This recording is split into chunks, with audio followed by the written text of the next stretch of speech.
பண்ணையெல்லாம் பொன் கொழிக்க செய்திடுவோம், அதில் பன்மடங்கு உற்பத்தியை பெருக்கிடுவோம். பண்ணையெல்லாம் பொன் கொழிக்க செய்திடுவோம், அதில் பன்மடங்கு உற்பத்தியை பெருக்கிடுவோம். உழவர் உலகம். கண்மணி பொல்லல் மணியை வளர்த்திடவே நாடும் கருத்துரைக்கும் ஒளிபரப்பை கேட்டிடுவோம். கண்மணி பொல்லல் மணியை வளர்த்திடவே நாடும் கருத்துரைக்கும் ஒளிபரப்பை கேட்டிடுவோம். வெண்பா, வெண்பா. அடடா, இவ வேற அதுக்குள்ள வந்துட்டாளே. நான் இன்னும் வீட்டு வேலையே முடிக்கலையே, என்ன பண்றது? இருக்கியா இல்லையா? இருக்கேன், இதோ வரேன். என்ன சீக்கிரமா வந்துட்ட போல. எது சீக்கிரமா? மணி என்ன ஆகுதுன்னு பாத்தியா? நேத்தே களை எடுக்கிற வேலைக்கு போகணும்னு வந்து சொல்லியிருந்தேன்ல. சொன்ன ஞாபகம் இருக்கு. ஆனா நான் இப்பதான் வீட்டு வேலையே முடிச்சிருக்கேன். காலையில சீக்கிரமா வேலைக்கு போனா தானே வெயிலுக்கு முன்ன வேலையை முடிச்சிட்டு வர முடியும். சரிதான் புள்ள, எனக்கு எவ்வளோ வேலை இருக்கு தெரியுமா? அதெல்லாம் முடிச்சிட்டு கிளம்புறதுக்குள்ள போதும்னு ஆயிடுது. எனக்கு மட்டும் என்ன வேலை இல்லாமலையா இருக்கு? அப்புறம் எப்படி நீ மட்டும் சீக்கிரமா கிளம்பி வந்த? அதுக்கு தான் வேலை நாட்கள்ல கொஞ்சம் நேரத்திலேயே எழுந்திருச்சு வீட்டு வேலைகள் எல்லாம் முடிச்சிடுவேன்.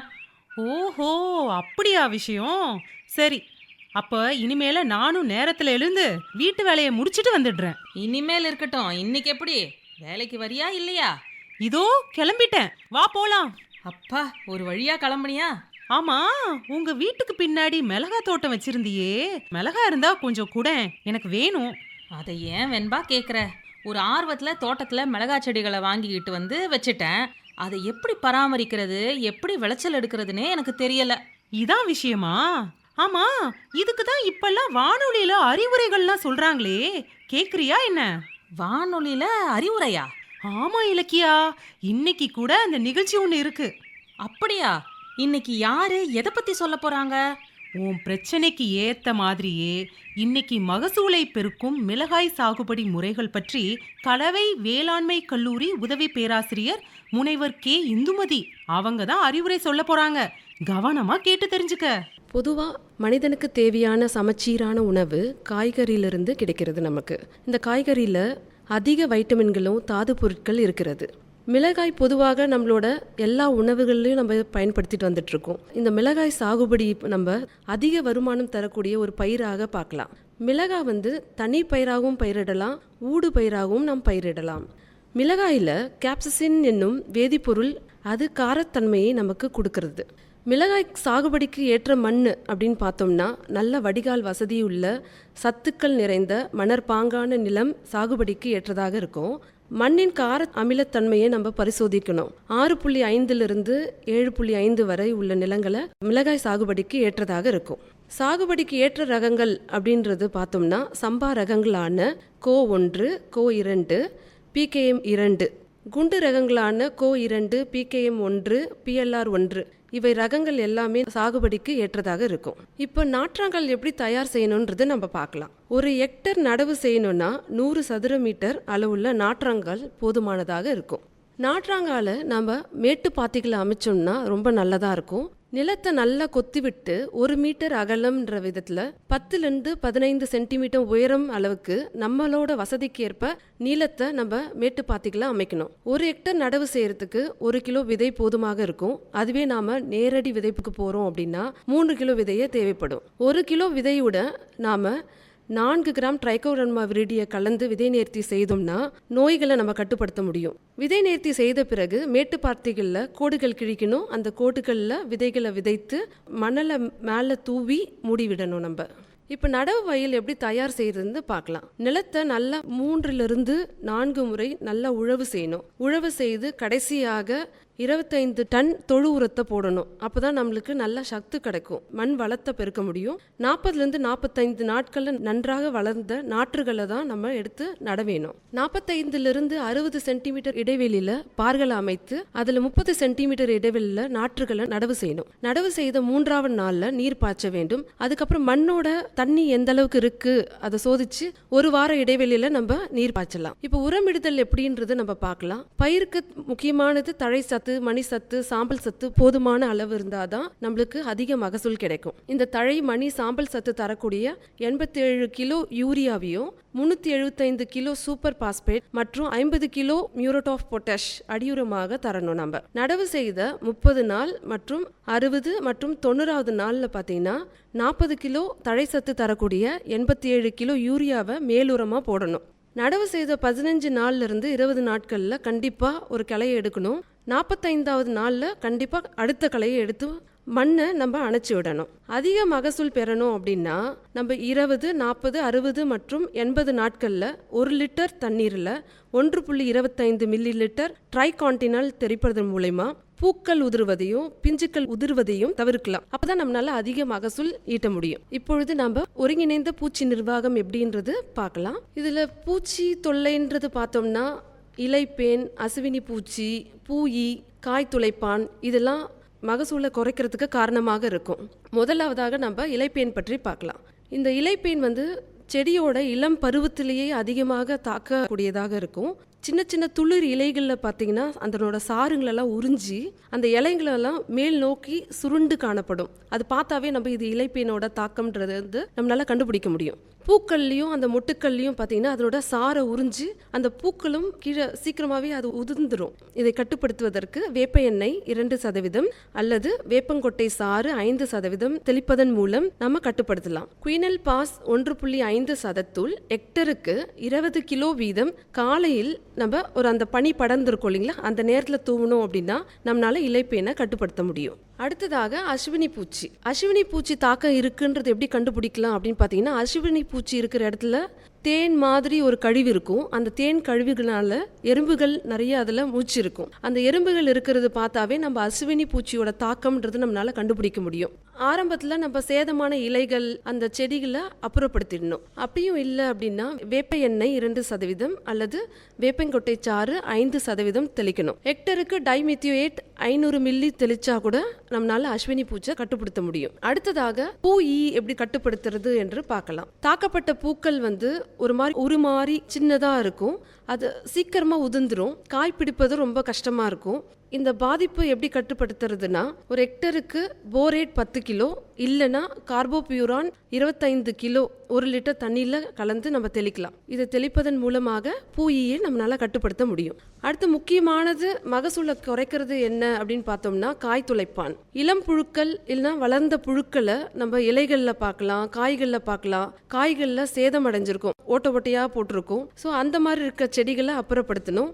அப்படி இல்லைன்னா ஹெக்டருக்கு 12 விளக்கு பொறி வைத்து அதனோட தாய்ப்பூச்சிகளை நம்மளால அழிக்க முடியும். சேதமாகிய பழங்கள் இல்லை புழுக்களையும் நம்ம பொறுக்கி அழிக்கணும். அப்படி அந்த செடிகளை அப்புறப்படுத்தும் மூலியமா கூட நம்மளால காய் துளைப்பான கட்டுப்படுத்த முடியும். வரப்பு ஓரங்களில் ஆமணக்கு செடிகளை நம்ம வளர்க்கறது மூலமா கூட காய் துளைப்பானை நம்மளால கட்டுப்படுத்த முடியும். இயற்கை முறையில் கட்டுப்படுத்தணும்னா கூட ஹெக்டருக்கு 25 கிலோ தவிடு, 2.5 கிலோ சர்க்கரை, 1.25 கிலோ காபரில் இது எல்லாமே கலந்து ஒரு நச்சு உணவாக தயாரித்து சிறு சிறு துண்டுகளாக மாலை நேரத்தில் நம்ம பாத்திகளில் போட்டால் கூட இந்த காய் துளைப்பானை கட்டுப்படுத்த முடியும். அடுத்ததாக நோய் கட்டுப்பாட்டு முறை என்ன என்பது பார்க்கலாம். சாம்பல் நோய்க்கு நனையும் கந்தகம் 3 கிராம் இல்லைன்னா கார்பன்டசிம் 1 கிலோ 1 லிட்டர் தண்ணியில் கலந்து நம்ம தெளிக்கிறது மூலியமா சாம்பல் நோயை தடுக்கலாம். இலை கருகல் மற்றும் பழ அழுகல் நோய்க்கு மேங்கோசப் 2 கிராம் அல்லது காப்பர் ஆக்சி குளோரைட் 25 கிராம் இதில் ஏதாவது ஒன்றை 1 லிட்டர் தண்ணியில் கலந்து நம்ம எங்கெல்லாம் அந்த நோய் தாக்கம் இருக்கிறதோ 15 நாட்கள் இடைவெளியில் 3 முறை ஒவ்வொரு முறையும் நம்ம தெளிக்கணும். இவ்வாறு நம்ம செய்தோமானால் நோய் கட்டுப்பாட்டு செய்ய முடியும். நடவு செஞ்ச 75வது நாள்ல இருந்து நம்மளுக்கு அறுவடை கிடைக்குங்க. 10 நாட்களுக்கு ஒரு முறை நம்ம அறுவடை செய்யலாம். நல்லா பழுத்த மிளகாயை நம்ம அறுவடை செய்து நல்லா வெயிலில் காய வைக்கணும். இப்படி காய வச்சோம்னா காஞ்ச மிளகாய் நம்மளுக்கு கிடைக்கும். ஒரு ஹெக்டருக்கு 3 டன் வற்றல் மிளகாய் இல்லைன்னா 8லிருந்து 10 டன் பச்சை மிளகாய் நம்மளால மகசூல் எடுக்கலாம்.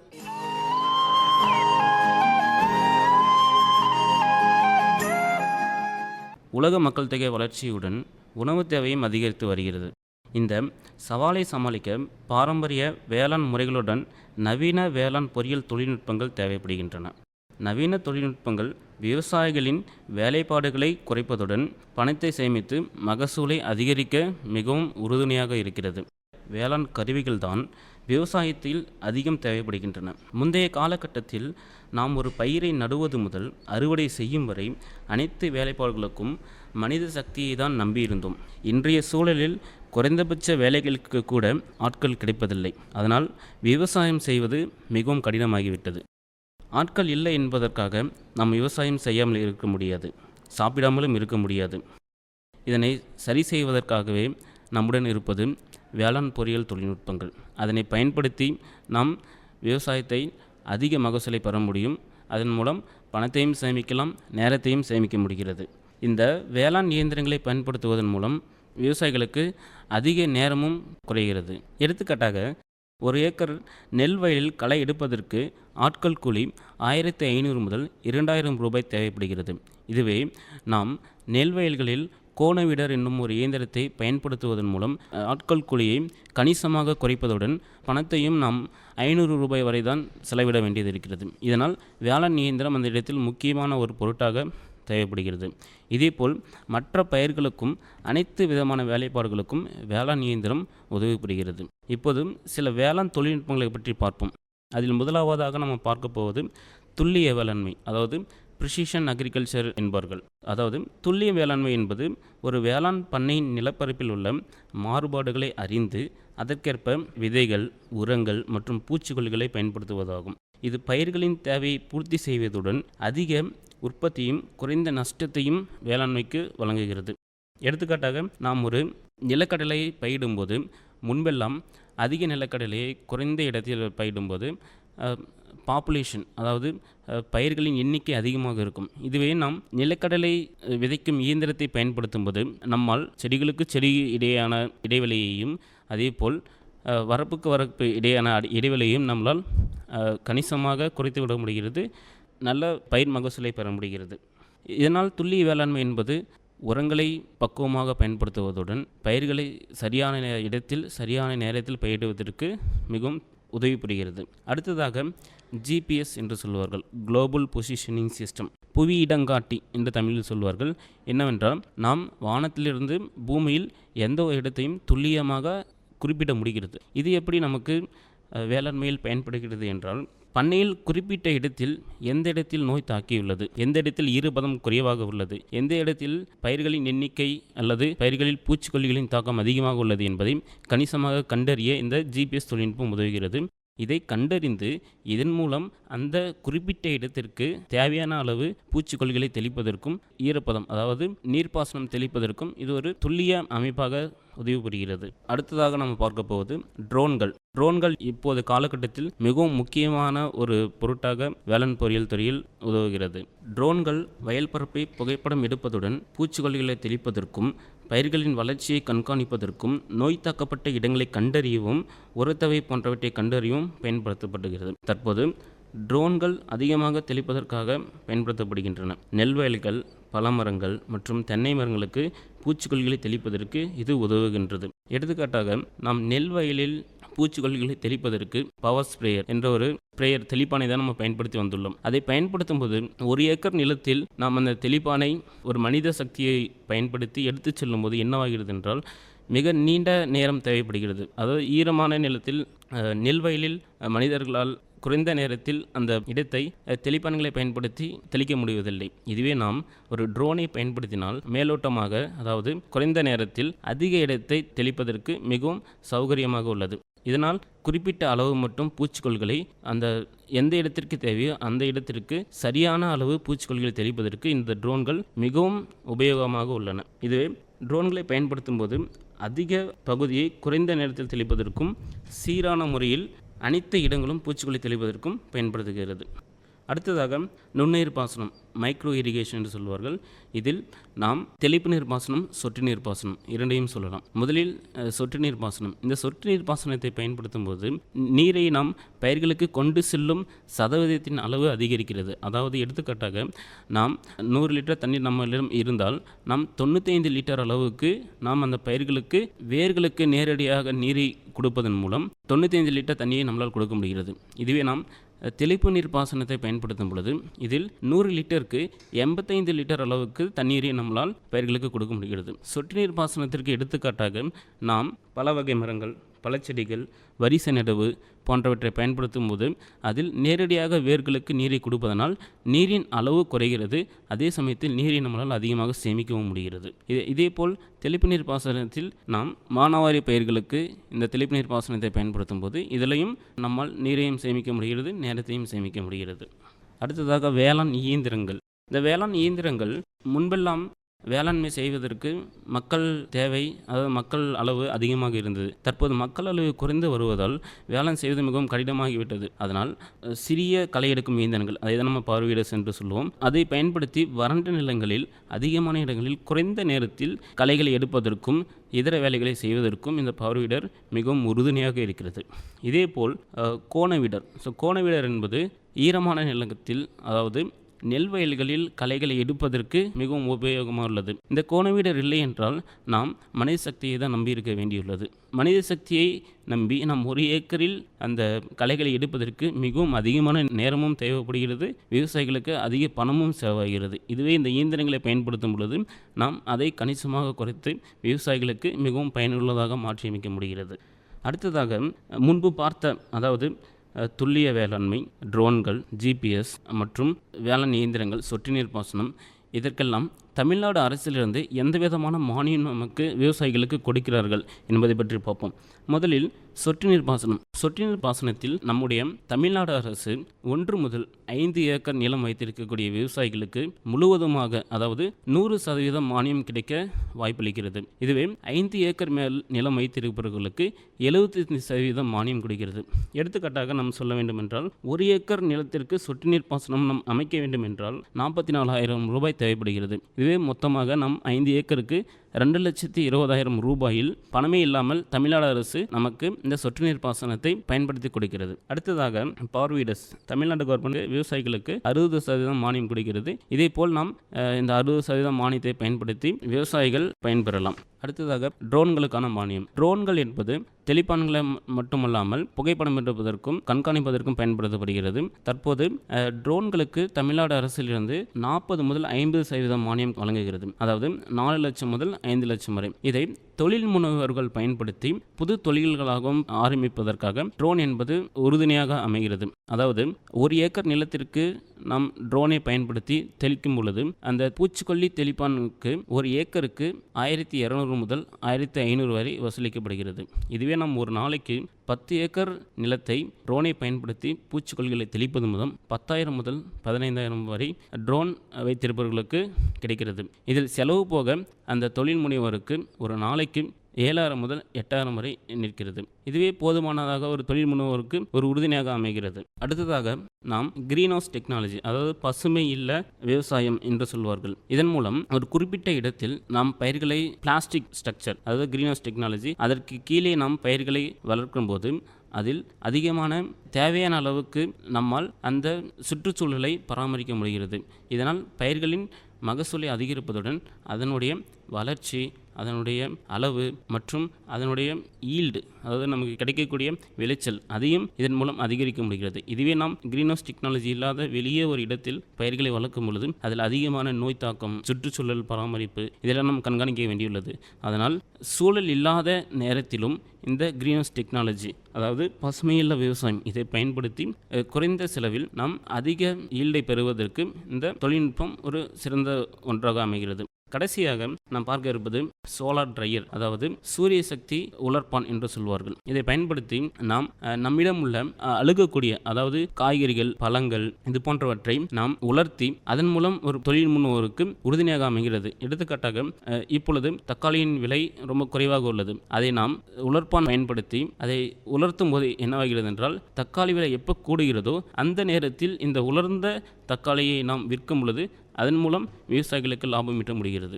இதேபோல் மற்ற காய்கறிகள், தேங்காய், கடலை, உலரக்கூடிய எந்த வகையான காய்கறிகளையும் பயன்படுத்தி இதன் மூலம் நாம் உலர்த்தி பயன்படுத்திக் கொள்ள முடிகிறது.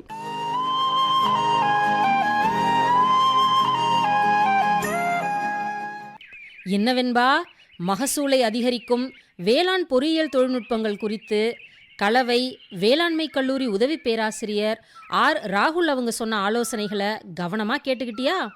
கவனமாக கேட்டுக்கிட்டேன் புள்ள.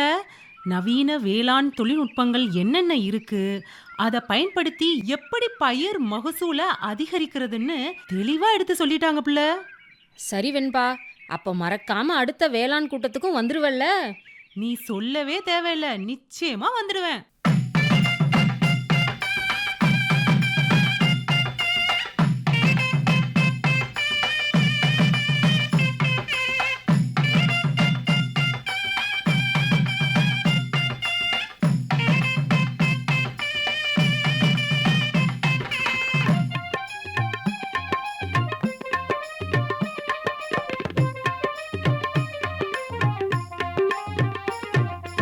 மண்ணின் வளத்தை மிகவும் கூட்டி மகசூல் பெருகச் செய்திடவே நுண்ணுயிர் உரங்கள் உண்மையிலேயே உயிர் உரமாக செயல்படுமே. மண்ணின் வளத்தை மிகவும் கூட்டி மகசூல் பெருகச் செய்திடவே நுண்ணுயிர் உரங்கள் உண்மையிலேயே உயிர் உரமாக செயல்படுமே.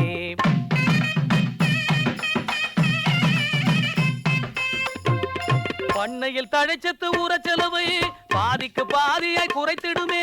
பண்ணையில் தழைச்சத்து உரச்செலவை பாதிக்கு பாதியாய் குறைத்திடுமே. பயிர் வளர்ச்சியில் பூச்சி தாக்காம பாதுகாப்பு பலன் தந்திடுமே. பயிர் வளர்ச்சியில் பூச்சி தாக்காம பாதுகாத்து பலன் தந்திடுமே. மண்ணின் வளத்தை மிகவும் கூட்டி மகசூல் பெருகச் செய்திடவே நுண்ணுயிர் உரங்கள் உண்மையிலேயே உயிர் உரமாக செயல்படுமே.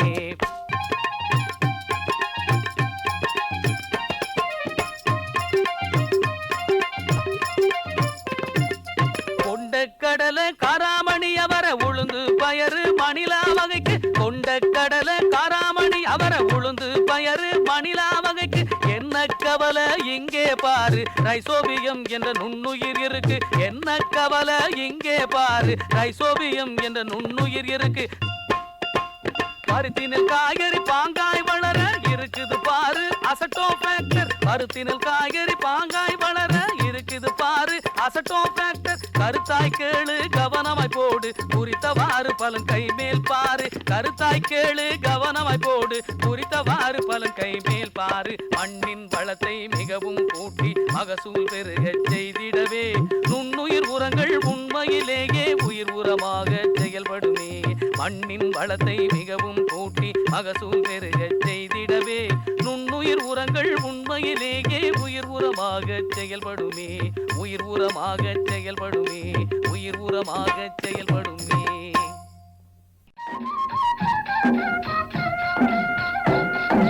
அடுத்து வருவது வேளாண் செய்திகள்.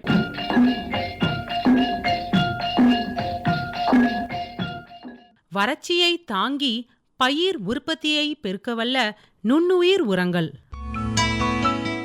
மாறிவரும் காலநிலை மாற்றத்தால் ஏற்படும் பாதிப்புகளுள் மண் மற்றும் சூழ்நிலை அழுத்த காரணிகளான வறட்சி, அதிக வெப்பநிலை, அமில காரநிலை, கலர் உபர்ப்பு ஆகியன முக்கியமானவை ஆகும். அவற்றுள் வறட்சி என்பது இன்று உலகளவில் வேளாண் உற்பத்தியில் குறிப்பிடத்தக்க அச்சுறுத்தலை ஏற்படுத்தி வருகின்றது. இதனால் விவசாயத்தை பெரிதும் நம்பியுள்ள பகுதிகளில் உணவு பாதுகாப்பின்மை மற்றும் பொருளாதார உறுதியற்ற தன்மை அதிகரிக்கின்றது. வறட்சி பயிரின் வளர்ச்சியில் பெரும் தாக்கத்தை ஏற்படுத்துவதினால் அதன் விளைச்சல் மற்றும் உற்பத்தி திறன் பெரிதும் பாதிக்கப்படுகின்றது. வறட்சியால் பயிரின் அடிப்படை உருவவியல், உடலியல் மற்றும் உயிர் வேதியியல் அம்சங்களில் மாற்றம் ஏற்படுகின்றது. எனவே வறட்சியை எதிர்கொள்வது பயிருக்கு மட்டுமன்று விவசாயிகள் மற்றும் விஞ்ஞானிகளுக்கும் ஒரு சவாலாகவே உள்ளது. இதற்கான ஒரு சிறந்த அணுகுமுறையாக வறட்சியை தாங்கும் உயிர் உரங்களின் வளர்ச்சி மற்றும் பயன்பாடு அமைகின்றது. இந்த புதுமையான தொழில்நுட்பம் மண்ணின் ஆரோக்கியத்தை மேம்படுத்தவும், பயிர்களின் ஊட்டச்சத்து உறிஞ்சுதலை அதிகரிக்கவும், வறட்சியின் அழுத்தத்தை எதிர்கொள்ளும் திறனை அதிகரிக்கவும், நன்மை பயக்கும் நுண்ணுயிரிகளின் சக்தியை பெருக்கவும் பயன்படுத்தப்படுகின்றன. பயிர்கள் மற்றும் மண்ணில் உள்ள நுண்ணுயிரிகளுக்கு இடையே உள்ள கூட்டு வாழ்வு முறையை வளர்ப்பதன் மூலம் இத்தகைய உயிர் உரங்கள் வறட்சியால் ஏற்படும் சவால்களுக்கு இயற்கையான மற்றும் சுற்றுச்சூழலுக்கு உகந்த தீர்வை வழங்குகின்றன. எனவே நுண்ணுயிர்கள் மூலம் வறட்சியை தாங்கும் திறனை பயிர்களுக்கு அளித்து அதன் மூலம் விளைச்சலை நிலைப்படுத்துவதே மிகச்சிறந்த வழியாகும். உயிர் உரமான PPFM பேசிலஸ் ஆல்டிடியூடினஸ் FD48 மற்றும் ஆர்பஸ்குலார் மைக்கோரைசா பூஞ்சியான வகை நுண்ணுயிர் உரங்கள் வேளாண்மையில் புரட்சியை ஏற்படுத்தி மாறிவரும் காலநிலையின் பாதிப்புகளை எதிர்கொண்டு பயிர்களில் விளைச்சலை மேம்படுத்தவும் அதிக விளைச்சலை பெறவும் குறைந்த இடுபொருள் பயன்பாடு மற்றும் உலகளாவிய காலநிலை மாற்றத்தின் தாக்கத்தை தணிப்பதிலும் குறிப்பிடத்தக்க பங்கை நுண்ணுயிர் உரங்கள் கொண்டுள்ளது. வேளாண்மையில் நுண்ணுயிர்களின் பயன்பாடு கணிசமாக அதிகரித்து வருவதால் புதிய நுண்ணுயிர்களை காலநிலை மாற்றங்களுக்கு ஏற்றவாறு உருவாக்குவது இன்றியமையாததாக அமைகின்றது. மெத்தைலோபாக்டீரியம் அதாவது இலை வழி திரவ நுண்ணுயிர் பல்வேறு வழிகளில் பயிர் வளர்ச்சியை ஊக்குவிக்கும் ஆற்றலை கொண்டுள்ளதால் இலை வழி நுண்ணுயிராக செயல்பட்டு பயிர் வளர்ச்சியை மேம்படுத்துகின்றது.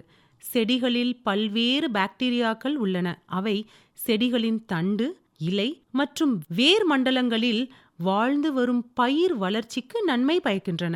குறிப்பாக நன்மை செய்யும் நுண்ணுயிர்களில் ஒன்றான மெத்தைலோபாக்டீரியம் என்னும் பாக்டீரியா செடிகளின் இலை பரப்பிலும் வேர் மண்டலத்திலும் செடிகளின் உட்புறத்திலும் வாழும். இலைகளின் மொத்த பரப்பளவில் உள்ள பாக்டீரியாக்களின் எண்ணிக்கையில் 80% அளவு மெத்தைலோபாக்டீரியாவாகும். இவை ஆய்வகத்தில் அதன் வளர்ச்சி ஊடகத்தில் வளர்க்கப்படும் போது இளஞ்சிவப்பு நிறத்தில் காணப்படும். இதனால் இளஞ்சிவப்பு நிறம் கொண்ட மெத்தைலோபாக்டீரியம் என்று பொதுவாக அழைக்கப்படுகின்றது. இப்பாக்டீரியாக்கள் செடிகளின் வளர்ச்சி ஊக்கிகளை இலை செல்களிலும் மேற்பரப்பிலும் செடியின் பிற பாகங்களின் உள்ளேயும் உற்பத்தி செய்து செடிகளின் வளர்ச்சியை நன்கு ஊக்குவிப்பதோடு அதிக ஒளி சேர்க்கையை தூண்டும். மேலும் ஆக்சின்கள் மற்றும் சைட்டோகைனின்கள் போன்ற பயிர் வளர்ச்சி ஊக்கிகளை உற்பத்தி செய்து பயிர் வளர்ச்சியை ஊக்குவிக்கின்றன. PPFM அனைத்து பயிர்களுக்கும் ஏற்ற ஒரு திரவ நுண்ணுயிர் உரமாகும்.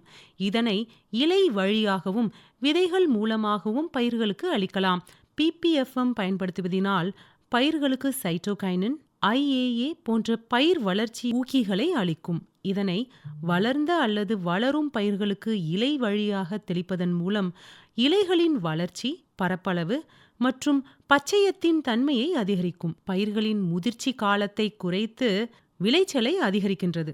மேலும் பழங்கள் மற்றும் விதைகளின் தன்மை, நிறம், பருமன் கூடும். நடைமுறையில் உள்ள மற்ற நுண்ணுயிர்களை காட்டிலும் PPFMக்கு சில முக்கிய சிறப்பு குணங்கள் உள்ளது. குறிப்பாக பயிர்களின் வளர்ச்சி காலங்கள் அல்லது பூக்கும் தருணத்தில் வறட்சி ஏற்பட்டால் PPFM 1 முதல் 2% இலையில் தெளிப்பதினால் பயிர்களுக்கு வறட்சியினால் ஏற்படும் தாக்கம் குறையும். இதனை தொடர்ந்து பயன்படுத்துவதன் மூலம் நீரின் அளவு மற்றும் பாசன தேவையை குறைக்கலாம்.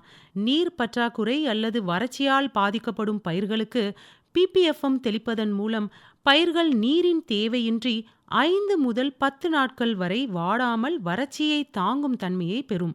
விதைகளை நடுவதற்கு முன்பாக விதைகளின் கடினத்தன்மையை பொறுத்து PPFM நுண்ணுயிர் திரவ கரைசலில் 5 முதல் 15 நிமிடம் நன்கு ஊறவைத்து பின்பு நிழலில் 15 நிமிடம் உலர வைத்து நடுவதன் மூலம் விதைகளின் முளைப்பு திறன், நாற்றுகளின் வீரியம் மற்றும் வளர்ச்சி அதிகரிக்கும்.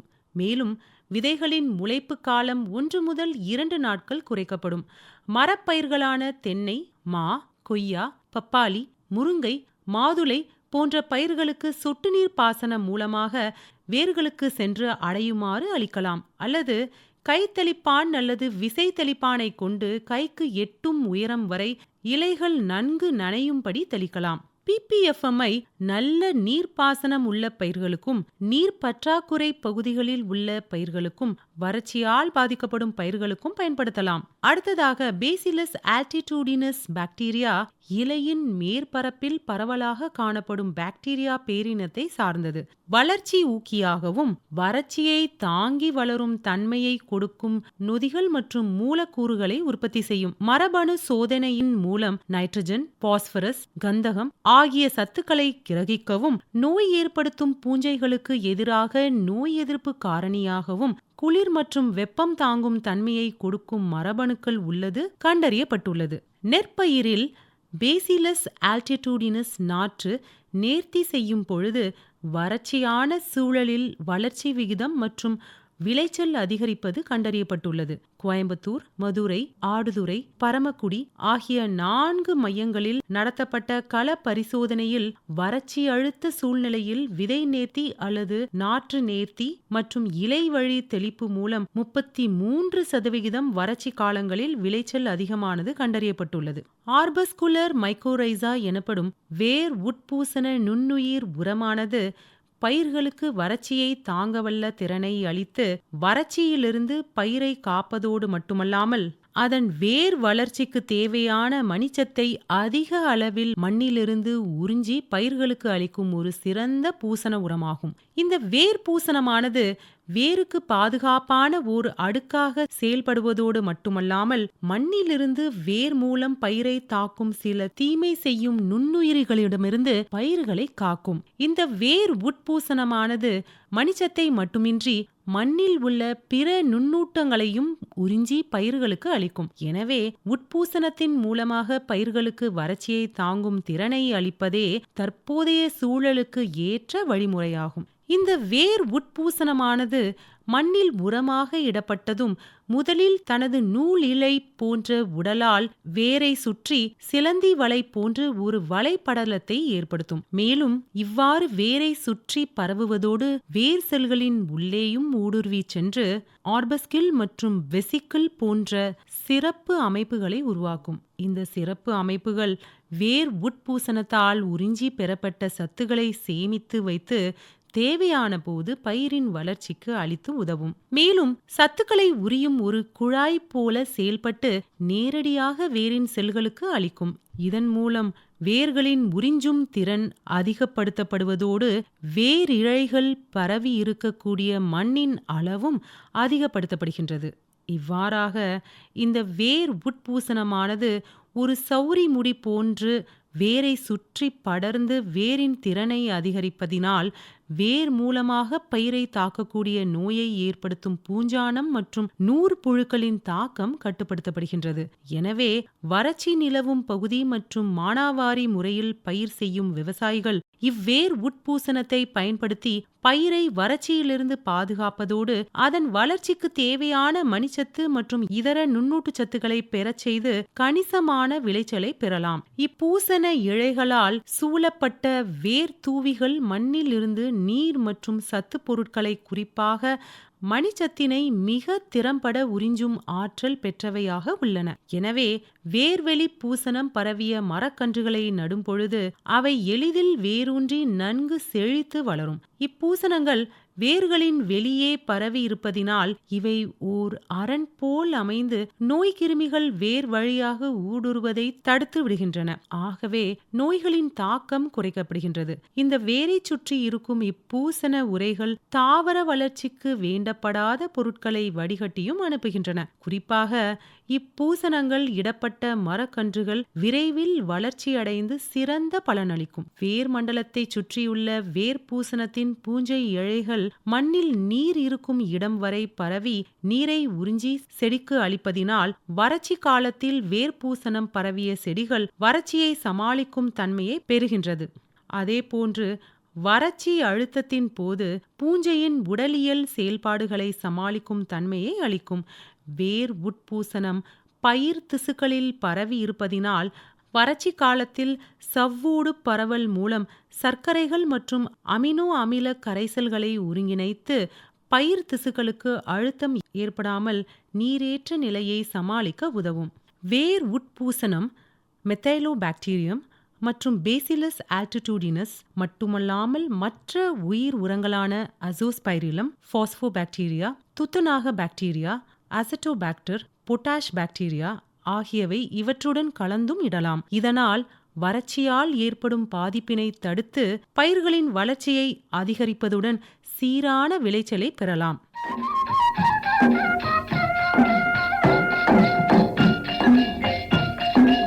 இதுவரை வேளாண் செய்திகள் கேட்டீர்கள்.